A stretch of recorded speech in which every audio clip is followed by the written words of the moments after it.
Okay, ये last video है जो मैं बना रहा हूँ और इस वीडियो के अंदर हम बहुत सारे टॉपिक्स कवर करेंगे। So we going to start with databases में बाकी चीज़ें तो हमने कर ली थी, पर हमने एसक्यूएल नहीं किया था। देखिए, अब डेटाबेसेस में एक तो वो हमने क्वेरी बाय ग्रिड की थी ना, जिसके अंदर हम अपनी कंडीशंस लिखते थे। एक हम एसक्यूएल के थ्रू भी अपनी सर्च कंडीशंस लिख सकते हैं। अब देखिए, उसके अंदर ये कीवर्ड्स बड़े इंपॉर्टेंट होते हैं। Select, from, where. एक तो ये वाला हमारा डेटाबेस है, टेबल है, और इसका नाम हमने क्या रखा हुआ है? बेवरेजेस रखा हुआ है। सिलेक्ट क्या करता है? जो चीज़ें आपको नज़र आएंगी ना, जो आउटपुट होंगी, वो इस लाइन पे डिसाइड होती हैं। अगर आपने यहाँ पे स्टार का साइन डाल दिया ना, जैसे कि मैंने स्टेरिक का साइन डाला हुआ है, तो इसका मतलब है कि तमाम की तमाम जो है ना फील्ड सेलेक्ट कर लो। आप देख लें, हमारे पास 1 2 3 4 5 6 फील्ड्स हैं। Bev number, bev name, calories, can, small bottle, large bottle. तो जो हमारी आउटपुट है उसमें ये सब फील्ड्स नज़र आए, इनके अंदर पड़ी हुई वैल्यूज़ नज़र आए। देखिए, तो हमने कहा कि तमाम फील्ड सेलेक्ट कर लो। किस टेबल में से? बेवरेजेस में से। और हमारी कंडीशन क्या है? कंडीशन हमेशा वेयर में आती है, जहाँ पे कैलोरीज ग्रेटर देन 50 हो और एंड कैलोरीज लेस देन 100 हो। तो देखिए, कैलोरीज ग्रेटर देन 50, अगर हम यहाँ पे टिक मार्क करना शुरू कर दें, ग्रेटर देन 50 ये वाली है, ये वाली है, ये वाली है और ये वाली है। And at the same time calories should be less than 100। तो लेस देन 100 हम देख लेते हैं। ये सारी ही लेस देन 100 है जो मैंने टिक की हैं, राइट? ये सारी लेस देन 100, ये सारी ही लेस देन 100 है। पर ये देखिए, ये एंड का साइन लगा हुआ है ना। एंड का मतलब क्या है कि जहाँ पे वो वाले रैकेट सेलेक्ट होंगे जहाँ पे दोनों टेक्स हैं। तो ये देखिए, ये वाला सेलेक्ट हो जाएगा, ये वाला सेलेक्ट हो जाएगा, ये वाला सेलेक्ट हो जाएगा और ये वाला सेलेक्ट हो जाएगा। और ये आपको मेरी आउटपुट में भी यही नज़र आ रहा है। एक तो आपको ये नज़र आ रहा है कि सारी फील्ड सेलेक्ट हुई हैं, आउटपुट में सब कुछ नज़र आ रहा है। जितनी फील्ड्स हमारे टेबल में थी वो सारी की सारी आउटपुट हुई हैं। और यहाँ पे 52, 58 और 83 आ रहा है। ये वाला 50 नहीं आ रहा, और मेरे ख्याल से मैंने गलत किया है, क्योंकि ये ग्रेटर देन 50 था। ग्रेटर देन 50 का मतलब है कि 51। सो ये वाली वाकई नहीं सेलेक्ट होगी। सो ये हमारी आउटपुट आ रही है। देखिए आगे, अभी मैं आपको इधर मैंने क्या किया है, अच्छा यहाँ पे मैंने वैल्यूज़ गलत लिखती हुई हैं। हमारी कंडीशन है greater than 50 and calories less than 100। ये 100 और 200 नहीं थी। अच्छा देखिए, सिलेक्ट में क्या है? जो चीज़ें आपको आउटपुट में नज़र आएंगी। तो आप देखें कि हमारे पास हमने लिखा था बेव नेम और कैलोरीज, और हमारी आउटपुट में भी हमें बेव नेम और कैलोरीज दिखाई दे रहा है। और सिलेक्शन कंडीशन क्या है? जहाँ पे कैलोरीज ग्रेटर देन 50 हो और साथ ही साथ कैलोरीज लेस देन 100 हो। तो ये वाला हमारा आउटपुट आएगा। आगे चलते हैं। ओके, देखिए यहाँ पे हमने क्या किया है, यहाँ पे फिर हम क्या चीज़ शो करना चाह रहे हैं? सिर्फ बेव नेम और कैलोरीज शो करना चाह रहे हैं। तो आपने देखा है कि हमारी ये जो आउटपुट आई है वो बेव नेम और कैलोरीज की बेस पे यही दो फील्ड्स नज़र आ रही है हमारी आउटपुट में, और टेबल हमारा बेवरेजेस ही है। और हमारी कंडीशन क्या है कि calories greater than equal to 30 हो और लेस देन इक्वल्स टू 40 हो। बेसिकली मैंने ऐसा क्यों किया है, मैं आपको ये वाला ऑपरेटर जो है लेस देन इक्वल्स टू का और ग्रेटर देन इक्वल्स टू और लेस देन इक्वल्स टू वाला ऑपरेटर शो करना चाह रहा था। तो आपने देखा है कि यहाँ पे सिर्फ यही दो फील्ड्स हैं। जब आप इसको पॉज करके वीडियो को गौर से देखेंगे तो यही दो वैल्यूज़ हैं जो कि कैलोरीज़ की, जो कि 30 और 40 के दरमियान है। इसका मतलब है 30 इंक्लूडेड, 40 इंक्लूसिव है। ग्रेटर देन इक्वल टू का मतलब है कि 30 भी है ना। ऑलराइट, यही काम जो हमने किया है यहाँ पे, यही काम हम डिफरेंटली भी कर सकते हैं।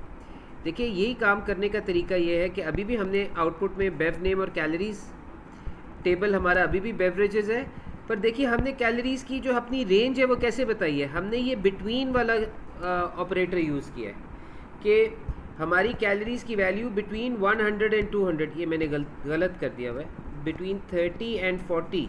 मैंने जो आपको आउटपुट शो की हुई है वो 30 और 40 के हिसाब से की हुई है। तो मैंने कहा है कि कैलोरीज बिटवीन 30 एंड 40 होनी चाहिए, और ये भी इंक्लूसिव होता है, मतलब 30 से लेके 40 तक, 30 भी इंक्लूडेड है, 40 भी इंक्लूडेड है। और अगर आप इधर देखेंगे 30 से 40 की रेंज में हमारे पास जो कैलोरीज हैं वो सिर्फ ये वाली हैं,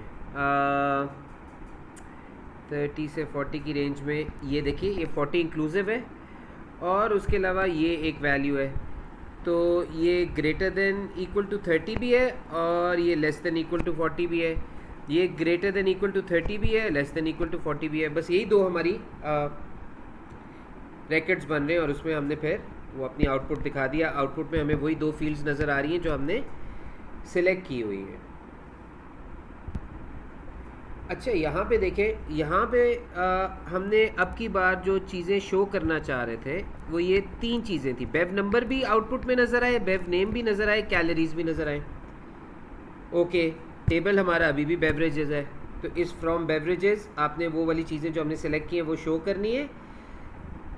जबकि हमारी कंडीशन क्या है कि कैलोरीज ये बिटवीन 30 एंड 40 पहले हमने लिखा था ना, अब हमने क्या नॉट बिटवीन 30 एंड 40, तो ये भी एक हमारे पास एक ऑपरेटर है जो हमने यूज़ किया नॉट का। तो अब की बार वो तमाम रैकेट्स पिक होंगे जहाँ पे कैलोरीज की वैल्यू 30 और 40 वाली रेंज में नहीं है, मतलब 30 और 40 वाली रेंज में नहीं है, राइट। ये 30 से लेके 40 तक जा रहे हैं हम, 30 एंड 40 इंक्लूसिव है, तो नॉट बिटवीन 30 एंड 40, और वो ये हमारी आउटपुट आ रही है। तो आप अगर गौर करें तो इस वाली वेयर वाली लाइन के अंदर हमारे पास तीन ऑपरेटर्स हैं, एक ऑपरेटर नॉट है, एक ऑपरेटर बिटवीन है, और एक ऑपरेटर ये एंड ऑपरेटर है। तो इनकी मदद से हमने अपनी वो वेयर स्टेटमेंट बनाई है। बहुत आसान है, where calories are not between 30 and 40। अच्छा देखिए, यहाँ पे हमारे पास जो है ये तो आपको समझ आ गया कि हमने शो बेव नेम करना है, टेबल हमारा बेवरेजेस है। हमने लाइक ऑपरेटर यूज़ किया है।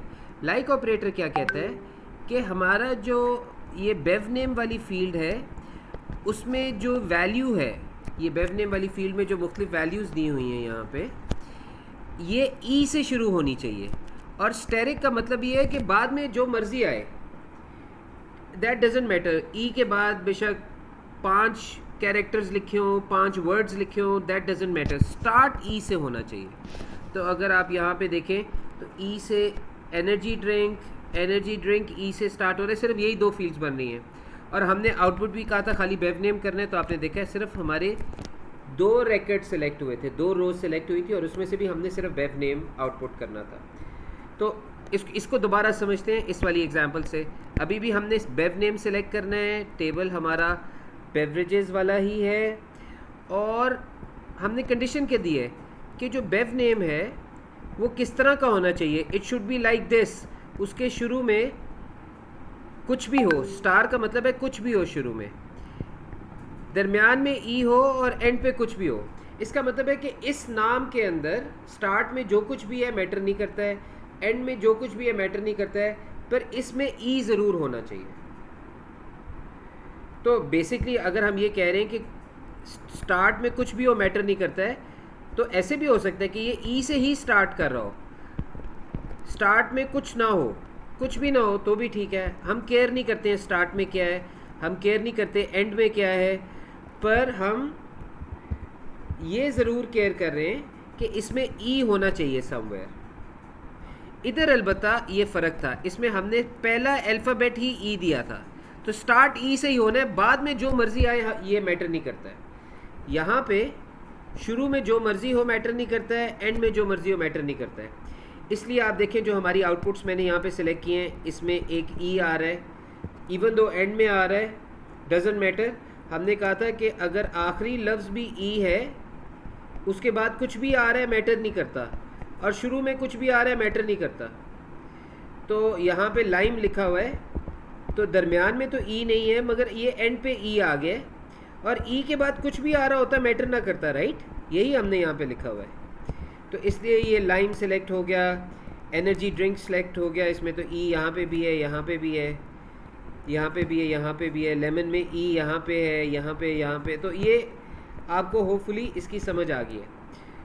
जब हम स्टार ई स्टार लिखेंगे तो इसका मतलब ये शुरू में कुछ हो या ना हो मैटर नहीं करता।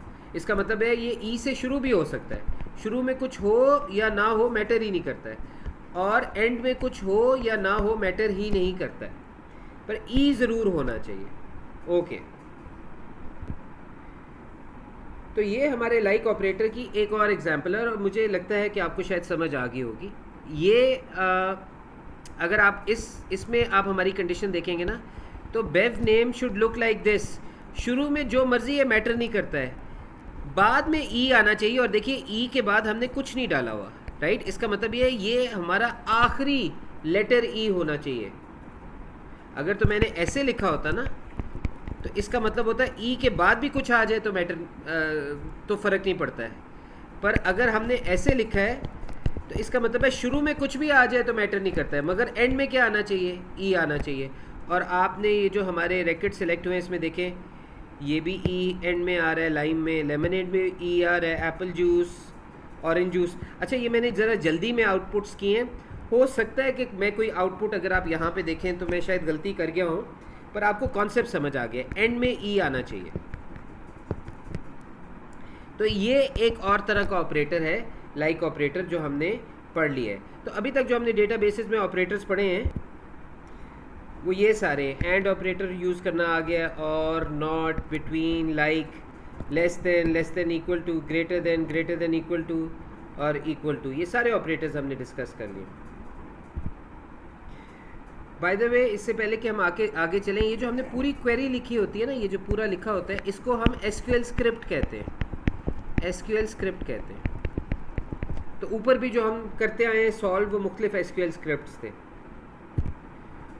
और ये जो हमारे वर्ड्स हैं ना, जैसे सिलेक्ट है, फ्रॉम है, वेयर है, इनको हम अपनी एसक्यूएल स्टेटमेंट कहते हैं। तो एनीवेज, अभी तक हमने सिलेक्ट, फ्रॉम और वेयर पढ़ा है, और ये भी एक लाइक ऑपरेटर की एग्जांपल है। इसमें हम क्या कह रहे हैं कि शुरू में कुछ भी हो, एंड में कुछ भी हो, ये एम ओ ज़रूर एक साथ नज़र आना चाहिए, राइट। ये दो कैरेक्टर्स जो है ये एक साथ होने चाहिए। So bev name should look like this, right.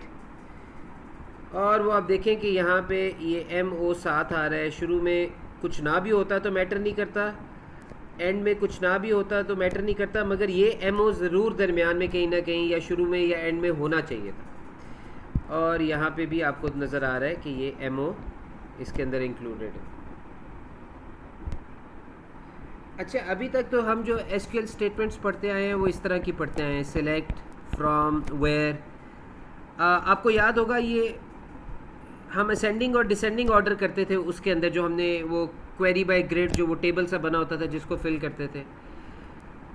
यहाँ पे एसक्यूएल में अगर आपने असेंडिंग ऑर्डर करना होता है तो आप ये ऑर्डर बाय की स्टेटमेंट यूज़ करते हैं। पहले आपने अपनी क्वेरी लिख ली कि हम बेव नेम को आउटपुट करना चाहते हैं इस टेबल बेवरेजेस में, और कौन सी हमारी कंडीशन क्या है, कौन सी रोज़ सेलेक्ट होंगी, कौन से रैकेट सेलेक्ट होंगे जहाँ पे कैलोरीज़ की वैल्यू 40 से ज़्यादा है, और जो हमारी आउटपुट होगी वो हम ऑर्डर्ड फॉर्म में दिखाना चाह रहे हैं, और ऑर्डर्ड फॉर्म कैलोरीज़ वाली फील्ड की बेस पे होगी। कैलोरीज़ की वैल्यू की बेस पे हम असेंडिंग ऑर्डर लिखेंगे। अगर हमने यहाँ पे असेंडिंग नहीं लिखा हुआ तो भी फ़र्क नहीं पड़ता। बाय डिफ़ॉल्ट अगर आपने ऑर्डर बाय कैलोरीज़ लिखा हुआ है तो ये असेंडिंग ऑर्डर है। अगर आप ये नीचे यहाँ पे देखें, अगर आपने अपनी आउटपुट को ऑर्डर करना होता डिसेंडिंग ऑर्डर में, तो वो आपको ज़रूरी लिखना है DESC कि ये मैंने डिसेंडिंग ऑर्डर में इसको सॉर्ट करना है। हमारी आउटपुट कैलोरीज़ वाली फील्ड के अंदर पड़ी हुई वैल्यूज़ की बेस पे डिसेंडिंग ऑर्डर में नज़र आनी चाहिए। तो डिसेंडिंग के लिए आपको DESC लिखना लाजमी है, मगर अगर आप असेंडिंग ऑर्डर में करना चाहते हैं तो आपको कुछ भी लिखना ज़रूरी नहीं है। आपने सिर्फ ये बताना है कि मैं ऑर्डर बाय इस फील्ड के नाम से ऑर्डर करना चाहता हूँ। तो बाय डिफ़ॉल्ट अगर आप ऑर्डर बाय यूज़ करें तो असेंडिंग ऑर्डर में सॉर्ट हो जाएगा, मगर अगर आपने डिसेंडिंग ऑर्डर में सॉर्ट करना है तो आपको ये जो अपनी ऑर्डर बाय स्टेटमेंट है इसमें आपको लिखना पड़ेगा ख़ास तौर पे DESC, ताकि आपकी आउटपुट डिसेंडिंग ऑर्डर में नज़र आए। मेरे ख्याल से ये बहुत आसान है, आपको समझ आ जाएगा। जहाँ जहाँ कैलोरीज़ ग्रेटर देन 50 हैं वो सिलेक्ट होंगी, ये वाली, ये वाली, ये वाली और ये वाली, सॉरी ये नहीं सिलेक्ट होगी, ग्रेटर देन 50 लिखा हुआ है, राइट। तो अब ये मगर हमने शो क्या करना है, हमने कैलोरीज वाली फील्ड तो शो नहीं करनी है, हम शो क्या करें, सिलेक्ट में क्या है, बेव नेम। तो आउटपुट में क्या नज़र आएगा, आउटपुट में हमारी एनर्जी ड्रिंक 1 लिखा हुआ नज़र आएगा जो कि बेव नेम है, लेमनेड लिखा नज़र आएगा और चॉकलेट मिल्क नज़र आएगा। पर किस ऑर्डर में नज़र आएगा, कैलोरीज़ की बेस पे हम डिसेंडिंग ऑर्डर कर रहे हैं। डिसेंडिंग का मतलब क्या है, हाई से लो। तो सबसे हाईएस्ट वैल्यू तो 83 है, तो इसका मतलब है सबसे ऊपर चॉकलेट मिल्क लिखा नज़र आएगा। मैं इसको ज़रा एब्रीविएट करके लिख रहा हूँ ताकि टाइम बच जाए। उसके बाद ये सेकंड हाईएस्ट वैल्यू है 58 कैलोरीज़ की, तो इसका मतलब है लेमनेड आउटपुट में सेकंड नंबर पे नज़र आएगा। और उसके बाद 52 थर्ड हाईएस्ट वैल्यू है, मतलब ये हमारी स्मॉलेस्ट वैल्यू है। तो आखिर में हमें एनर्जी ड्रिंक 1 लिखा नज़र आएगा। तो ये डिसेंडिंग ऑर्डर में सॉर्ट हुआ हुआ है, लार्जेस्ट टू स्मॉलेस्ट। और जो हमने सॉर्टिंग की है वो कैलोरीज़ की फील्ड की बेस पे की है। आउटपुट में इवन दो हम बेव नेम दिखा रहे हैं। होपफुली आपको समझ आ गया होगा।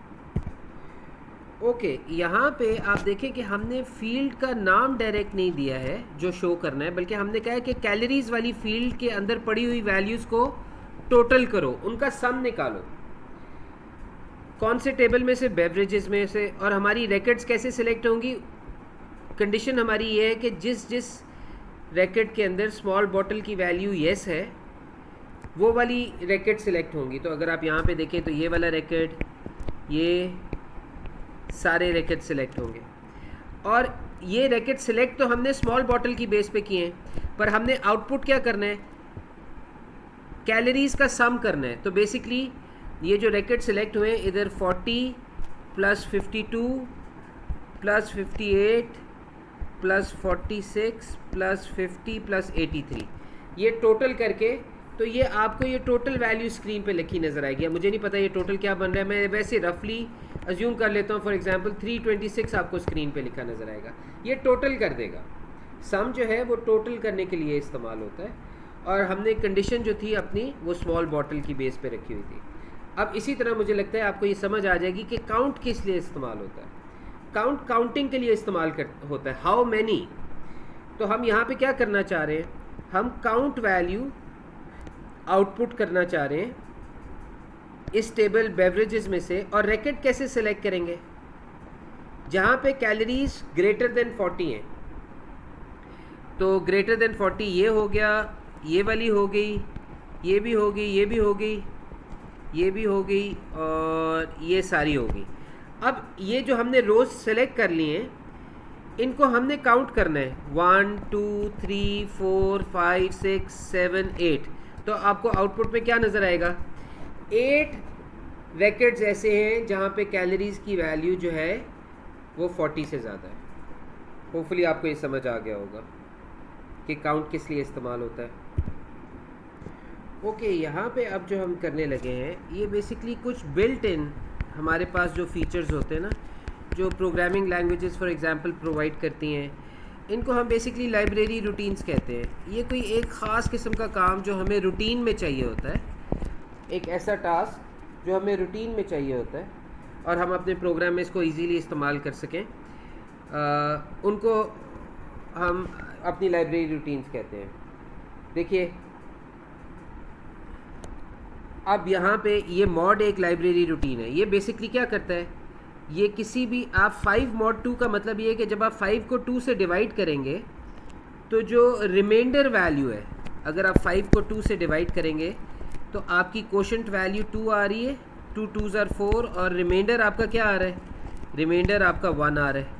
तो z को कौन सी वैल्यू मिल जाएगी, 1। तो मॉड्यूलस क्या करता है, आपको रिमाइंडर वैल्यू जो है वो बता देता है। 5 mod 2 आपको इस डिवीजन का रिमाइंडर वैल्यू बता देगा, वो आपने z के अंदर स्टोर कर लिया अगर आपको कभी रिमाइंडर जानने की ज़रूरत है। इसी तरह अगर आपने 10 mod 4 की है तो आप देखें ना, और ये वैल्यू आप y में स्टोर करना चाह रहे हैं जो इसका रिज़ल्ट आ रहा है, तो 10 को जब हम 4 से डिवाइड करते हैं, 4 2s are 8, रिमाइंडर इज़ 2। तो ये जो रिमाइंडर है ये बेसिकली y में जाके स्टोर हो जाएगा। तो अब आई एम होपफुल कि आप 13 mod 5 कर सकते हैं। इसमें जो हमारा रिमाइंडर निकलेगा वो 3 आएगा। 5 2 ज़ा 10, रिमाइंडर 3 आया, वो 3 किधर स्टोर हो जाएगा, जी के अंदर स्टोर हो जाएगा। तो ये बनी बनाई रूटीन है। देखिए आपको खुद से कोई कुछ भी नहीं करना है, मॉड को इस्तेमाल करें, ऑटोमेटिकली ये आपको जो है किसी दो नंबर्स का जो भी रिमाइंडर वैल्यू आ रही है ये कैलकुलेट करके आपको रिटर्न कर देगा, और वो फिर आप जो भी आंसर आ रहा है वो उसको आप जी में स्टोर कर सकते हैं। इसी तरह ये जो डिव है, डिव क्या करता है, ये आपको कोशेंट वैल्यू देता है। देखिए 5 डिव 2 में आपकी कोशेंट वैल्यू क्या थी, 2 थी, तो ये जो कोशेंट वैल्यू है वो जी में सेव हो जाएगी। 13 डिवाइडेड बाय 5 में कोशेंट वैल्यू क्या थी, 13 डिवाइडेड बाय 5, 5 2 ज़ा 10, तो रिमाइंडर तो आपका 3 आ रहा है और कोशेंट वैल्यू आपकी 2 आ रही है, तो यहाँ पे 2 सेव हो जाएगा जी में। तो आप इनको इस्तेमाल कर सकते हैं। ओके, इसके अलावा कभी कभी हमें इस तरह का भी आ जाता है जो यहाँ पे नहीं लिखा हुआ, z equals int for example 3.5, तो इसमें इंटीजर वैल्यू क्या है 3, तो z की वैल्यू 3 हो जाएगी। यहाँ तक कि अगर यूँ भी लिखा हो कि z इक्वल्स इंट ऑफ 3.9, ये राउंड ऑफ नहीं हम कर रहे, याद रखिएगा, राउंड ऑफ नहीं हो रहा, वो इसमें से इंटीजर वैल्यू उठा लेगा, डेसिमल वैल्यू को इग्नोर कर देगा और इंटीजर वैल्यू किसको दे देगा, z को दे देगा। तो 3.5 में भी यहाँ पे 3 आया था और 3.9 में भी यहाँ पे 3 आया है, और अगर 3.1 भी होता तो 3 आता, ये सिर्फ इंटीजर वैल्यू उठाता है। तो ये आप किसी एक्सप्रेशन में भी यूज़ कर सकते हैं, z is equal to int value of x divided by y, let's say x की वैल्यू 7 थी, y की वैल्यू 2 थी, तो जो भी आंसर आएगा उसकी इंटीजर वैल्यू उठा के इसका आंसर वैसे 3.5 आएगा ना, तो इसकी इंटीजर वैल्यू 3 जो है वो जी में सेव हो जाएगी। तो आपको मॉड, डिव और इंट की समझ आ गई है। एक राउंडिंग ऑफ होता है, किसी भी कैलकुलेशन का रिजल्ट जो होता है आपको कई दफ़ा राउंड ऑफ करना पड़ता है। फॉर एग्जांपल हमारा टोटल 753 है, हमारे टोटल नंबर ऑफ़ स्टूडेंट्स 10 थे, तो टोटल मार्क्स हमारे 753 आए थे, नंबर ऑफ़ स्टूडेंट्स 10 थे, तो एवरेज क्या निकलेगी, total divided by number of students, basically 753 divided by 10, तो आपका आंसर 7.53 आएगा।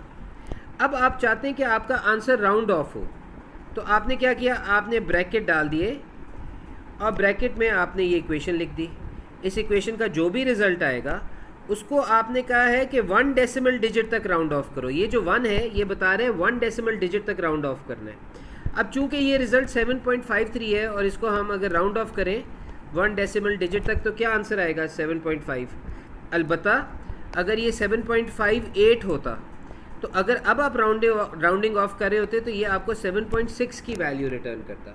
इसने 1 डेसिमल डिजिट तक आपको आउटपुट देनी है, आपने यहाँ पे 1 लिखा हुआ है ना, और उसको राउंड ऑफ करके देना है, तो ये 7.6 हो जाएगा। देखिए यहाँ पे आपने फिर राउंडिंग ऑफ की हुई है, 7.53 आ रहा था, 753 को जब आपने 10 से डिवाइड किया तो इसका रिज़ल्ट 7.53 आ रहा है। आपने कितने डेसिमल डिजिट्स तक राउंड ऑफ करना है, 0 तक, तो आप कोई भी उसको, तो इसका आंसर क्या होगा, वो इसको फिर राउंड ऑफ करके आपको 8 रिटर्न कर देगा, 8.0। तो ये यहाँ पे कोई भी उसने डेसिमल डिजिट्स हमने इंक्लूड ही नहीं किए, 0 कर दिए ना, तो ये इसको राउंड ऑफ कर देगा, 8 कर देगा। आई होप आपको ये राउंड समझ आ गया है, राउंडिंग ऑफ जो होती है। देखिए अगर मैं एक और एग्जांपल बता दूं, अगर हम राउंड ऑफ करना चाहते हैं एक वैल्यू को जो कि ऐसी है, फॉर एग्जांपल पाई की वैल्यू लिख लेते हैं 3.1462879, इसको हम पोजीशन नंबर 5 तक, 5 डेसिमल डिजिट्स तक इसको राउंड ऑफ करना चाहते हैं, 1 2 3 4 5, तो ये कैसे राउंड ऑफ होगी, 3.1462 और ये इसके बाद ये 7 9 आ रहा है ना, तो ये इसको 9 तक राउंड ऑफ हो जाएगा। ये आपके पास 5 डिजिट्स आ गए, ये राउंड ऑफ करके आपको इसको रिटर्न कर देगा। ओके, होपफुली आपको ये समझ आ गई है। इसके बाद जल्दी से हम स्ट्रिंग मैनिपुलेशन फंक्शंस देख लेते हैं बच्चों। स्ट्रिंग मैनिपुलेशन फंक्शन में एक फंक्शन है जो लेंथ के लिए इस्तेमाल होता है, ये नंबर ऑफ़ कैरेक्टर्स काउंट करके देगा। देखिए आप किसकी लेंथ फाइंड करना चाह रहे हैं, जो स्ट्रिंग वैल्यू आपको ब्रैकेट्स में मिल रही है, पाकिस्तान 1 2 3 4 5 6 7 8, ये क्या आउटपुट होगा? 8 आउटपुट होगा। आपने कहा कि ये आप लेंथ का फंक्शन इस स्ट्रिंग पे अप्लाई करें, तो लेंथ का फंक्शन क्या करेगा? नंबर ऑफ़ कैरेक्टर्स काउंट करेगा और वो आपको बता देगा कितने नंबर ऑफ़ कैरेक्टर्स हैं। इसका आंसर 8 आएगा, तो बेसिकली 8 आउटपुट हो जाएगा। अच्छा, ये ऐसे भी हो सकता था कि x इक्वल्स हेलो और आप इसको आउटपुट लेंथ ऑफ x कर दें, एक ही बात है। अब आप क्या कह रहे हैं, इस वेरिएबल में पड़ी हुई वैल्यू जो है उसके कैरेक्टर्स काउंट करो, तो ये काउंट करेगा 1 2 3 4 5, और अब की बार क्या आउटपुट होगा स्क्रीन पे? 5 आउटपुट होगा। अच्छा, तो बल्कि ये मैंने यहाँ पे किया हुआ था, मुझे लिखने की ज़रूरत नहीं थी। अच्छा, ये अगला देख लें आप, यहाँ पे क्या हो रहा है? यहाँ पे जो हम स्ट्रिंग मैनिपुलेशन फंक्शन है उसका नाम है सब स्ट्रिंग। सब स्ट्रिंग क्या करता है? एक बड़े स्ट्रिंग वैल्यू में से एक छोटी स्ट्रिंग वैल्यू एक्सट्रैक्ट करता है, सब स्ट्रिंग निकालता है, एक छोटा स्ट्रिंग निकालता है। देखिए आपके पास स्ट्रिंग वैल्यू क्या पड़ी हुई है? आई एम हैप्पी, और इसमें से ये जो पहला कॉमा के बाद जो पहला होता है ये पोजीशन होती है। तो स्टार्टिंग फ्रॉम कैरेक्टर 1 1 2 3, ये हमारा थर्ड कैरेक्टर आ गया। तो इस पोजीशन 3 पे जाना है, और इधर से आगे हमने कितने कैरेक्टर्स उठाने? 2 कैरेक्टर्स उठाने, 1 और 2। तो आपको एम जो है ये वाला सब स्ट्रिंग एक्सट्रैक्ट हो जाएगा। Starting from position 3 we picked up 2 characters, तो जी में कौन सी वैल्यू चली जाएगी? एम, और जब आउटपुट होगा वो स्क्रीन पे क्या होगा? आउटपुट जी जब आप करेंगे एम स्क्रीन पे आउटपुट होगा। देखिए यही मैंने आगे किया है, इसमें मैंने कोई इतनी ट्रिकरी नहीं की है। मैंने पी के अंदर एक वैल्यू 1 सेव कर दी है, एन के अंदर एक वैल्यू 4 सेव कर दी है, एक वेरिएबल बनाया है उसमें मैंने अपनी string value I am happy save कर दी है, और मैं सब स्ट्रिंग का फंक्शन यूज़ कर रहा हूँ। मैंने उसे कहा ये जो माई डेटा वेरिएबल है इसमें पड़ी हुई वैल्यू पे आपने सब स्ट्रिंग अप्लाई करना है। तो इसके अंदर तो यही पड़ा हुआ है ना, आई एम हैप्पी पड़ा हुआ है माई डेटा में। और आपकी पोजीशन कौन सी है? पी में चेक करें, पोजीशन 1 है। पोजीशन 1 से आपने शुरू होना है, और कितने कैरेक्टर्स उठाने? जो वैल्यू आपको n बता रहा है, n में क्या वैल्यू पड़ी हुई है? 4। तो पोजीशन 1 से 4 कैरेक्टर्स उठाने, 1, ये स्पेस सेकंड कैरेक्टर हो गया, a थर्ड कैरेक्टर हो गया, m फोर्थ कैरेक्टर हो गया। तो ये आपको स्क्रीन के ऊपर पहले तो z के अंदर ये आई एम जाएगा, सेव हो जाएगा, और फिर आप z को आउटपुट करेंगे तो आपको स्क्रीन पे आई एम लिखा नज़र आएगा। उसके बाद यहाँ पे देखिए हमने सब स्ट्रिंग अप्लाई किया हुआ है। अब हमने किधर क्या अप्लाई किया है? ये हमारी स्ट्रिंग वैल्यू है। अब की बार हम कोई वेरिएबल नहीं यूज़ करें, डायरेक्ट वैल्यूज़ लिखी हुई है। पोजीशन नंबर 6 है, और पोजीशन नंबर 6 से आगे हमने 5 कैरेक्टर उठाने हैं। Let's count, 1 2 3 4 5 6। एच जो है, कैरेक्टर एच जो है वो हमारा 6th पोजीशन बन रही है, और उससे आगे 5 उठाने हैं। सो 1 2 3 4 5 हैप्पी। तो जी में कौन सी वैल्यू सेव हो जाएगी?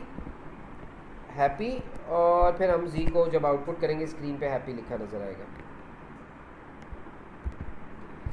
अब ये वाला सब स्ट्रिंग फंक्शन देख लेते हैं, यू केस। ये क्या करता है? जो भी वैल्यू दी हुई है इसको अपर केस में कन्वर्ट कर देता है। तो आपको आउटपुट क्या नज़र आएगा? इस तरह हेलो कैपिटल में नज़र आएगा, अपर केस में इसको कन्वर्ट कर दिया। और ये आपको समझ आ गया होगा, लोअर केस, ये बेसिकली एल केस है, LCASE। लोअर केस आपको क्या करेगा? इस वर्ल्ड को लोअर केस में इसको कन्वर्ट कर देगा। तो होपफुली आपको समझ आ गए सारे स्ट्रिंग मैनिपुलेशन फंक्शन। ओके, इस वीडियो का फाइनल टॉपिक जो हम कवर कर रहे हैं वो प्रोसीजर ऑफ फंक्शंस है। देखिए प्रोसीजर ऑफ फंक्शन आपको लिखना मेरे हिसाब से शायद एग्ज़ाम में नहीं आएगा, एटलीस्ट नहीं आना चाहिए। कोई बहुत ज़्यादा ज़रूरी नहीं है कि आप लिख सकें, पर अगर लिखना भी हो तो बेसिकली अगर आपने कोई भी कोड लिखा हुआ है, मैं जल्दी से आपको एक कोड लिख के दिखाता हूँ। देखिए ये आपने एक छोटा सा कोड लिखा हुआ है जो कि मार्क्स इनपुट करवाता है 3 दफ़ा, और फिर बताता है कि स्टूडेंट पास हुआ है या फेल हुआ है, right. If marks are greater than 50, या चले इसको मार्क्स आर ग्रेटर दैन 49 कर लेते हैं, तो बच्चा पास हुआ है या फेल हुआ है। बहुत सिंपल सा कोड है। आप किसी भी कोड को एक प्रोसीजर बना सकते हैं। आप क्या करेंगे? आप लिखेंगे कीवर्ड प्रोसीजर और इसका कोई नाम लिख देंगे। फॉर एग्जांपल ये कोड हमारे लिए क्या काम कर रहा है, इसको क्या नाम दें, चेक इफ़ पास और फेल, ये लॉजिकल नाम लग रहा है ना, चेक इफ़ पास और फेल। तो ये हमारा प्रोसीजर है। हमने इस पूरे कोड को एक प्रोसीजर बना दिया है कि इसके शुरू में हमने ये प्रोसीजर का लफ्ज़ लिख दिया है और एंड में एंड प्रोसीजर का लफ्ज़ लिख दिया है और इस प्रोसीजर को एक नाम भी दे दिया है, चेक इफ़ पास और फेल। और ये जो ब्रैकेट है इसके अंदर अभी कुछ भी नहीं लिखा हुआ। इसका मतलब ये है, बाय द वे, ये जो स्टार्टिंग लाइन होती है ना, ये जो सबसे पहली लाइन होती है प्रोसीजर की, इसको हम हेडर कहते हैं। क्या कहते हैं? हेडर कहते हैं। हमारे प्रोसीजर का ये हेडर है। और ये जो कोड दरमियान में लिखा हुआ है, ये एंड प्रोसीजर से पहले प्रोसीजर और एंड प्रोसीजर के दरमियान, इसको हम बॉडी कहते हैं। ये हमारे फंक्शन की बॉडी है, BODY। अगर मैं यहाँ पे लिखूँ तो ये हमारी बॉडी बनती है फंक्शन प्रोसीजर की। Okay, alright. तो ये हमने प्रोसीजर डिफ़ाइन की है, खुद से बना लिया है। पहले हमने अपना कोड लिखा, हम करना क्या चाह रहे थे, फिर हमने सोचा इस कोड को हम एक प्रोसीजर बना लेते हैं। तो हमने प्रोसीजर का कीवर्ड लिखा, प्रोसीजर को कोई नाम दिया जो लॉजिकल सा हमें लगे, और फिर आगे ये हमने ब्रैकेट्स डाल दिए। इन ब्रैकेट्स में कुछ लिखा जा सकता है, वो मैं बाद में डिस्कस करता हूँ, पर अभी आपको ये प्रोसीजर बनाना आ गया है। ओके, अब ज़रा यहाँ पे वापस आते हैं। देखिए, मैंने बहुत सारे प्रोसीजर यहाँ पे बनाए हुए हैं। एक प्रोसीजर मैंने जो है वो हेलो वर्ल्ड के नाम से बनाया हुआ है। बहुत सिंपल सा प्रोसीजर है, इसके अंदर तो बल्कि एक ही इंस्ट्रक्शन है। ये क्या प्रिंट करता है? हेलो वर्ल्ड प्रिंट कर देता है स्क्रीन पे। तो ये मैंने एक प्रोसीजर डिफ़ाइन किया हुआ है। ये इसका हेडर है, ये जो पहली लाइन है ये जो पूरी लाइन है पहली वाली, ये हमारे प्रोसीजर का हेडर है। ये हमारे प्रोसीजर का नाम है, या हमारे प्रोसीजर का आइडेंटिफायर है। नाम को क्या कहते हैं? आइडेंटिफायर। वेरिएबल के नाम को भी हम आइडेंटिफायर ही कहते हैं, प्रोसीजर के नाम को भी आइडेंटिफायर कहते हैं। और ये जो ब्रैकेट्स है ना, इसके अंदर जो चीज़ होती है उसको हम पैरामीटर्स कहते हैं। यहाँ पे हमारे कोई पैरामीटर्स नहीं है, हमने we have given no parameters. आप कह सकते हैं 0 पैरामीटर्स है, क्योंकि ब्रैकेट के अंदर कुछ लिखा ही नहीं हुआ। पर यहाँ पे देखिए, हमने एक पैरामीटर दिया हुआ है। ये जो प्रोसीजर है जिसका आइडेंटिफायर प्रिंट मैसेज है, इसमें एक पैरामीटर दिया हुआ है। उस पैरामीटर का नाम x है, उस पैरामीटर का आइडेंटिफायर x है, और उसकी डेटा टाइप क्या है? ये जो x वेरिएबल है, इसकी डेटा टाइप क्या है? इसकी डेटा टाइप स्ट्रिंग है, कोई स्ट्रिंग वैल्यू है। अच्छा, अब इसके अंदर इसको हम इस्तेमाल कैसे करेंगे, हम इसको देख लेते हैं। देखिए, ये हमने प्रोसीजर डिफ़ाइन कर दिया हुआ है, और इस प्रोसीजर के अंदर भी हम क्या काम कर रहे हैं? हम x की वैल्यू प्रिंट कर रहे हैं। देखिए होता क्या है, असल में ये सारी डेफिनेशंस हैं। ये लाजमी नहीं है कि हमने एक कोड डिफ़ाइन कर दिया हुआ है तो हम इस्तेमाल भी करेंगे। जो हमने कोड इस्तेमाल करना होता है ना, वो ये हम राइट साइड पे लिखते हैं। जब भी हम प्रोसीजर्स के साथ डील कर रहे होते हैं, तो हमने जो ये कोड लिखा हुआ है राइट साइड पे तो नहीं, मेरा मतलब है कहीं और लिखा होता है। ये हमारा मेन कोड है जो एग्जीक्यूट होगा। अगर इस कोड के अंदर, फॉर एग्जांपल, अगर इस कोड के अंदर मैं ये वाली लाइन गायब कर दूं, तो आप देखें, सबसे पहले CPU किस लाइन पे आएगा? सबसे पहले CPU इस लाइन पे आएगा, और इधर से आप कॉल कर रहे हैं, कौन से प्रोसीजर को कॉल कर रहे हैं? हेलो वर्ल्ड को कॉल कर रहे हैं। इसके आगे बेशक ब्रैकेट डाल दें, ना भी डालेंगे तो भी ठीक है, क्योंकि इसके कोई पैरामीटर्स थे ही नहीं। तो आपने जब हेलो वर्ल्ड को कॉल किया तो CPU को आपने कहा मैं इस प्रोसीजर को कॉल करना चाह रहा हूँ। CPU यहाँ से जाएगा जहाँ पे ये प्रोसीजर लिखा हुआ है, इस प्रोसीजर में पड़े हुए कोड को एग्जीक्यूट कर देगा। बस इतना सा काम है। उसके बाद आप देखें कि अगली इंस्ट्रक्शन कौन सी है। एक इनपुट इंस्ट्रक्शन है, और अगर मैं फॉर एग्ज़ाम्पल इसको वापस ले आऊँ, एक सेकेंड। अच्छा, देखिए, इस लाइन के बाद अगर ये लाइन हमने लिखी हुई है, तो अब की बार हम कौन से प्रोसीजर को कॉल कर रहे हैं? प्रिंट मैसेज वाले प्रोसीजर को कॉल कर रहे हैं। और देखिए अगर प्रिंट मैसेज के हेडर को आप देखें तो इसके अंदर हमने लिखा हुआ है इसको एक पैरामीटर मिलेगा और उस पैरामीटर की डेटा टाइप क्या होनी चाहिए, स्ट्रिंग होनी चाहिए। तो देखिए आप यहाँ से हम जब ये प्रिंट मैसेज को कॉल कर रहे हैं, क्या हम कोई स्ट्रिंग वैल्यू पास कर रहे हैं, पास कर रहे हैं। यहाँ से ये string value I am a boy की जब आप कॉल कर रहे हैं प्रिंट मैसेज को, तो यहाँ से CPU जाएगा इस प्रोसीजर में और इस प्रोसीजर में x को ये वाली वैल्यू दे देगा आई एम अ बॉय। तो x को अब ये वाली वैल्यू मिल गई आई एम अ बॉय, तो प्रिंट क्या होगा स्क्रीन पे, x में पड़ी हुई वैल्यू प्रिंट हो जाएगी। x को वैल्यू हमने कहाँ से प्रोवाइड की, जहाँ पे हमने ये अपना मेन कोड लिखा हुआ है, ये हमारा मेन कोड है, ये वाला वो कोड है जो एग्जीक्यूट होना है। ओके, इसके बाद आप देखें मैंने एक और एग्जांपल की हुई है। मैंने एक इनपुट ली यूज़र से और वो मेरा वेरिएबल है माई डेटा के नाम से उसके अंदर स्टोर किया है और वो इनपुट जो है वो इस वेरिएबल के अंदर स्टोर हो गई है। और उसके बाद मैंने अगली लाइन पे CPU को क्या कहा है, मैंने कहा मैं कॉल करना चाह रहा हूँ इस प्रोसीजर प्रिंट मैसेज को और उसको मैं ये वाली वैल्यू पास करना चाह रहा हूँ जो कि इस वेरिएबल माई डेटा में पड़ी है। तो CPU का कंट्रोल यहाँ से कहाँ जाएगा, इस प्रोसीजर के पास, और इस प्रोसीजर में जो भी कोड लिखा हुआ है वो एग्जीक्यूट हो जाएगा। देखिए इसका फ़ायदा क्या हुआ है, फ़ायदा ये हुआ है कि हम बार बार प्रिंट मैसेज को कॉल कर सकते हैं जब भी चाहें। हमने एक पीस ऑफ कोड लिख दिया है, उसको हम जब चाहें उसका नाम लिख के रीयूज़ कर सकते हैं। ये लाइन नंबर 1 है, ये लाइन नंबर 2 है, ये लाइन नंबर 3 है, ये लाइन नंबर 4 है। तो आप देख सकते हैं हमने प्रिंट मैसेज को लाइन नंबर 2 पे भी कॉल किया है और उसके बाद उसको लाइन नंबर 4 पे भी कॉल किया। हम इसको बार बार कॉल कर सकते हैं। तो जो ये कोड इसके अंदर लिखा होगा वो बार बार हम उसको कॉल कर सकते हैं, उसको बार बार एग्जीक्यूट करवा सकते हैं। ये तो बहुत सिंपल सा प्रोसीजर है ना। ऐसे प्रोसीजर्स भी होते हैं जो 100 वर्ड्स लॉन्ग, 100 इंस्ट्रक्शंस लॉन्ग होते हैं, उनके अंदर 100 इंस्ट्रक्शंस होती हैं। इतने बड़े बड़े प्रोसीजर भी होते हैं, इससे बड़े भी होते हैं इनफैक्ट। तो आपने वो एक दफ़ा लिख लिया, जब आपने उसको इस्तेमाल करना है आपने सिंपल कॉल प्लेस की, तो कोड लिखने में आसानी हो जाती है। अच्छा देखिए प्रोसीजर और फंक्शन में फ़र्क क्या है, ये मेरी एक दूसरी वीडियो वैसे मैं उसमें एक्सप्लेन कर चुका हूँ, पर देख लीजिए।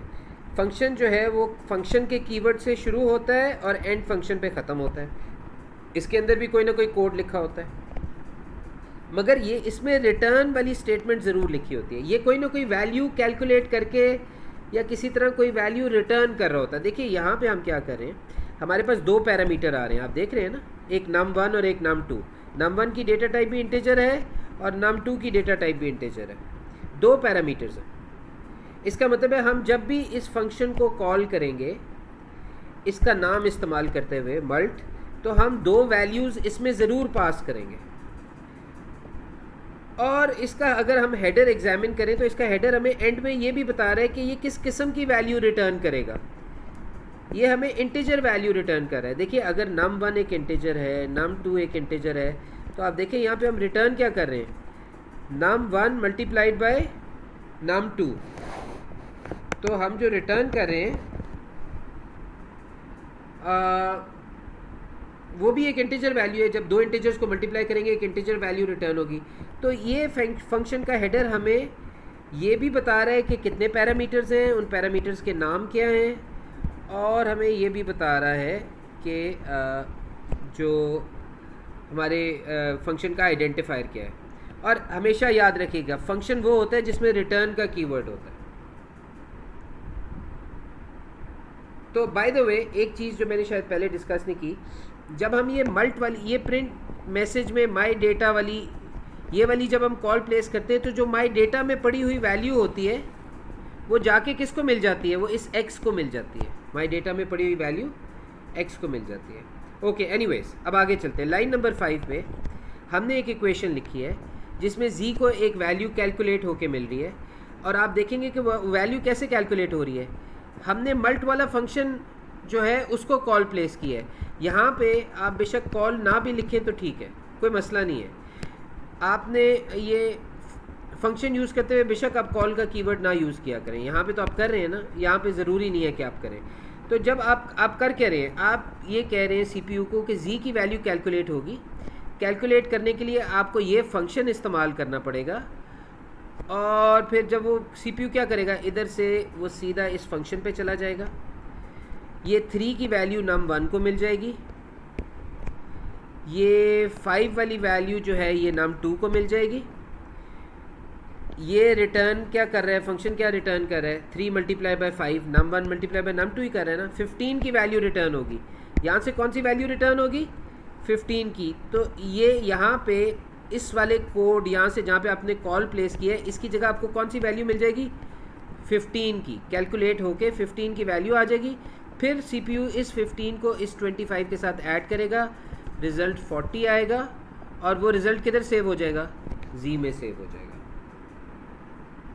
देखिए अब मैंने ये जो आगे लाइन नंबर 6, 7, 8 और 9 पे जो कोड लिखा हुआ है, ये भी बेसिकली यही काम कर रहा है। मैं यूज़र से A की वैल्यू ले रहा हूँ, मैं यूज़र से B की वैल्यू ले रहा हूँ, उसके बाद मैं ये Z की वैल्यू कैलकुलेट करवाना चाह रहा हूँ। मैंने अपने फंक्शन को कॉल किया मल्ट वाले को, यहाँ से कंट्रोल CPU यहाँ पे ले गया।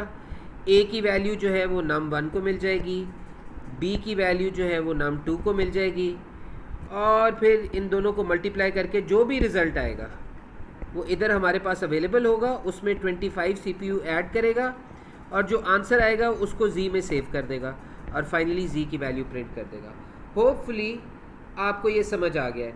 अच्छा, एक लास्ट चीज़ जो मैं इस वीडियो के अंदर इंक्लूड करना चाहता था पर मैं नहीं कर पाया, वो था जो आपकी बुक के अंदर बबल सॉर्ट और लीनियर सर्च लिखी हुई है। आप लीनियर सर्च और बबल सॉर्ट का कोड जो है उसको याद कर लें। मुझे ऑलमोस्ट 100% श्योर है कि एग्ज़ाम के अंदर आपको पूरा कोड लिखना नहीं आएगा, बल्कि वही कोड आपको कॉपी पेस्ट होके आएगा और उस कोड के अंदर कोई लाइंस मिसिंग होंगी, फिल इन द ब्लैंक्स। तो अगर आपको याद होगा तो आप उसको आराम से जो है ना उसको आप रिप्लेस कर पाएंगे। तो आप उसको याद कर लीजिए और इस चीज़ का ख्याल रखिएगा कि हो सकता है कि एग्ज़ाम के अंदर वो वेरिएबल का किसी का नाम चेंज कर दें। कोड वही हो बबल सॉर्ट का जो आपकी बुक में दिया हुआ है, हो सकता है वेरिएबल्स के नेम्स उसने थोड़े बहुत चेंज किए हों, आगे पीछे किए हों। तो लीनियर सर्च और बबल सॉर्ट जो है आप प्लीज़ उसका कोड जो है एक दफ़ा उसको अच्छी तरह उसको रिवाइज़ कर लें, उसको याद कर लें, और मोस्ट लाइकली अगर वो आया भी एग्ज़ाम में तो वो fill in the blank form में आएगा। Okay, good luck with your exams बच्चों। Now if you have any individual questions आप मुझे खैर ये वीडियो तो आप बाद में देखेंगे, पर Kaif good luck with your exam. और जो क्वेश्चंस आपको आते होंगे बच्चों वो सबसे पहले सॉल्व करने हैं। ट्रिकी क्वेश्चन कभी भी एग्ज़ाम में सबसे पहले सॉल्व नहीं करते हैं। सबसे पहले वो क्वेश्चन सॉल्व करते हैं जो कि आपको श्योर शॉर्ट आते हैं। तो आप हमेशा वो वाले क्वेश्चंस पहले सॉल्व करें जो आपको सबसे आसान लग रहे हैं और बाद में आपने ट्रिकी क्वेश्चन सॉल्व करना है। Good luck with your exam.